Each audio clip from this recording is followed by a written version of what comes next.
सुप्रभात बच्चों, हम आपके बीच अभी चर्चा कर रहे हैं वैश्वीकरण की आवश्यकता, नीड ऑफ ग्लोबलाइजेशन। उस संदर्भ में हमने आपके बीच चर्चा किया for balance foundation, for environment protection, for economic protection, for health reformation और फिफ्थ मैंने बताया for equal distribution of natural resources. अब हम छठे पॉइंट पे आपके दूसरे एपिसोड में चर्चा करेंगे for development of technical education के तकनीकी शिक्षा के लिए तकनीकी शिक्षा का विकास। हम अब अपने जीवन के विभिन्न प्रकार के मुद्दे और चुनौतियों का सामना करने के लिए हम आपके लिए तकनीकी शिक्षा काफ़ी अनिवार्य है।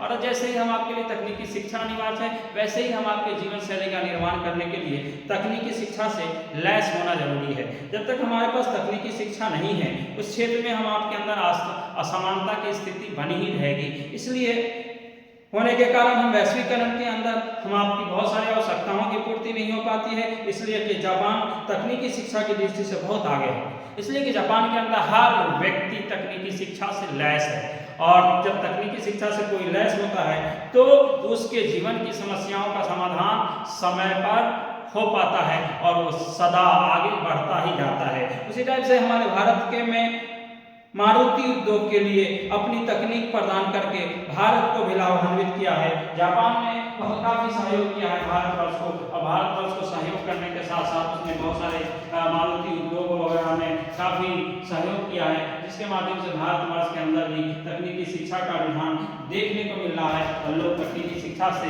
अवगत होकर के बहुत सारे तकनीकी क्षेत्र में कार्य करते नजर आते हैं। नेक्स्ट है सातवां पॉइंट है for strong economy. For strong economy, जिसका अर्थ होता है कि सुदृढ़ अर्थव्यवस्था कि हमारा आपके भारतवर्ष की जो अर्थव्यवस्था है आज के युग में, यदि कोई इस बात को मानता है कि किसी भी देश की अर्थव्यवस्था को सुदृढ़ बनाने के लिए जरूरी है कि किसी न किसी विकासशील देश को देखते हुए उसके रास्ते पर चल सके, और जब उसके रास्ते पर चलेगा वहाँ से व्यापार और सहयोग की भावना बढ़ेगी तो आपकी आवश्यकताओं की अवश्य पूर्ति होगी, और जैसे आपकी आवश्यकताओं की पूर्ति होगी वैसे ही आपका देश आगे बढ़ता दिखाई देगा और हम आपकी विचारधारा ही वैश्वीकरण को जन्म देगी। और जैसे ही हमारी आर्थिक स्थिति सुधरेगी और वैसे ही हम आर्थिक स्थिति को मजबूत कर पाएंगे, और जैसे ही आर्थिक स्थिति में सुधार होगा वैसे ही हम विकासशील राष्ट्रों में, विकासशील देशों की श्रेणी में आने का प्रयास करेंगे और अपने देश को विकासशील राष्ट्र के निर्माता के रूप में ले पाएंगे। इसलिए हम आप सबों का सहयोग जरूरी है कि अपने देश और राष्ट्र के विकास के लिए अथक प्रयास करें, लोगों को सहयोग दें, और सहयोग की भावना अपेक्षित है कि हम आप विकासशील बनाने के लिए हर एक व्यक्ति अपने अपने मुद्दे और चुनौतियों का जवाब सही दिशा में दे सके।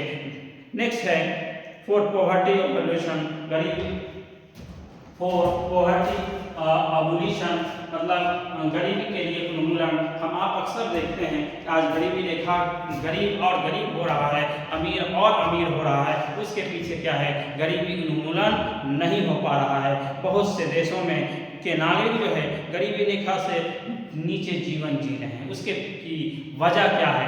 गरीबी रेखा से बहुत नीचे जीवन जी रहे हैं, इसलिए उनके जीवन जीने का स्तर जो है काफ़ी नीचे है। उसको आगे उठाने के लिए विश्व बैंक अपने स्तर से ये प्रयास करती है, कोशिश करती है, एवं विश्व बैंक एवं अंतर्राष्ट्रीय मुद्रा कोष जैसे संगठनों द्वारा अनेकों प्रयास किए जाते रहे हैं और प्रयास किए जाते रहेंगे। इसलिए कि बिना प्रयासों के कुछ भी संभव नहीं है। प्रयासों के माध्यम से ही परिणाम देखने को मिलेंगे, और प्रयासों के माध्यम से परिणाम स्वरूप वैश्वीकरण का मुद्दा और उनकी मुद्दा सामने आएगा और लोगों की समस्याओं का समाधान भी हो पाएगा। इसलिए हम आपको जरूरी है कि हमें गरीबी उन्मूलन खत्म करने के लिए हम लोग एक दूसरे का सहयोग करें, लोगों की समस्या को समझें और उसके समाधान के लिए दिशात्मक दृष्टिकोण पर आधारित होकर सही दिशा और सही उचित उपाय बताएं, जिसके माध्यम से लोगों की समस्याओं का समाधान हो सके।